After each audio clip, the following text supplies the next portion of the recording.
Hey, thanks for tuning in. Today we're going to discuss how to enter and exit a trade. This is my system that I've been using for a little while. It's, just based on horizontal price levels. Some people use moving averages, capture or loss of moving averages, crosses of moving averages.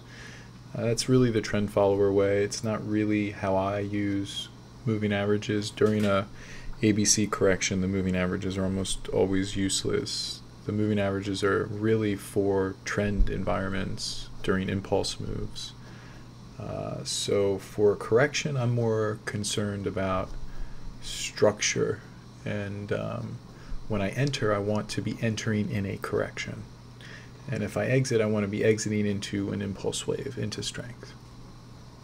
When I look at this, today we're going to review QQQ. First, there's two ways really to get in. You can be aggressive and you can just put a limit buy order in your system at 302.73, for example, or you could put it in at 298.62, and just as soon as price gets to that level, you'll be in. Maybe you put your stop at the low on the day. Maybe you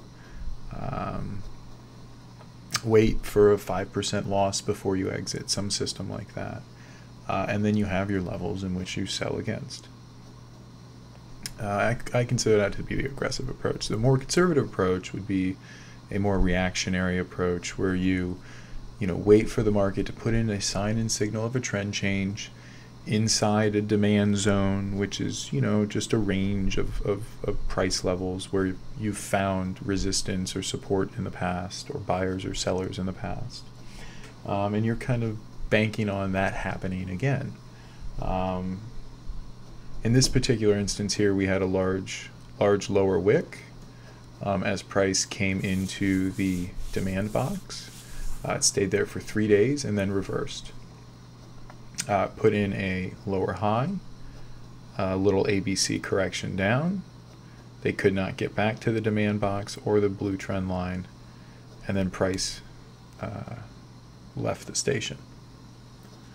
So the conservative method had me entering this trade on March 8th, after the reversal sign.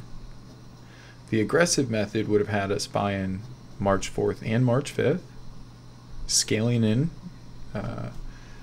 and then possibly being stopped out if you were super aggressive and, say, put your stop here at the low of 311, which was the day you bought on March 4th. You might have been stopped out on March 8th, or maybe you put the stop here at 297.45, in which case you wouldn't have been stopped out. In most cases, you would not have been stopped out here. But either way, you would have been looking for a three-wave move up to sell into. And every single time, we're looking to buy twice and sell twice at minimum.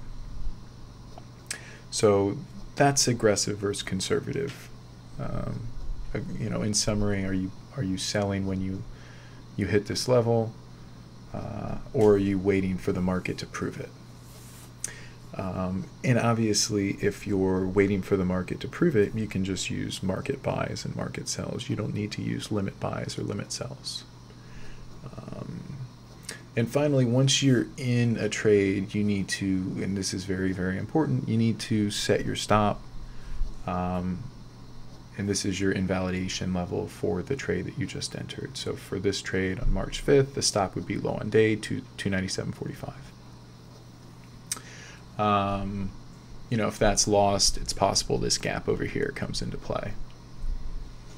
And you can put the stop in the computer. Maybe you've got a demanding job or you can't look at the computer all day. So you just go and put a market stop in there at 297.44, and if price hits that level, you're out. If you're at the computer all day, you can use a mental stop, and maybe you wait till 3:30 in the day, and if price is below 297.45, you just market sell. But those are the two ways in which I've exit and enter a trade. I prefer the more conservative approach. Wait for the market to prove it. You'll also generally give back a little bit, or not buy the low.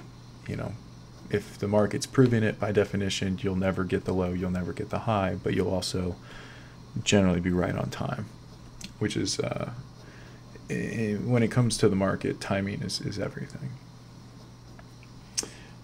So yeah, that pretty much sums up how to enter and exit a trade. If you like the material here, come on out and check out the channel. Hope you have a good day.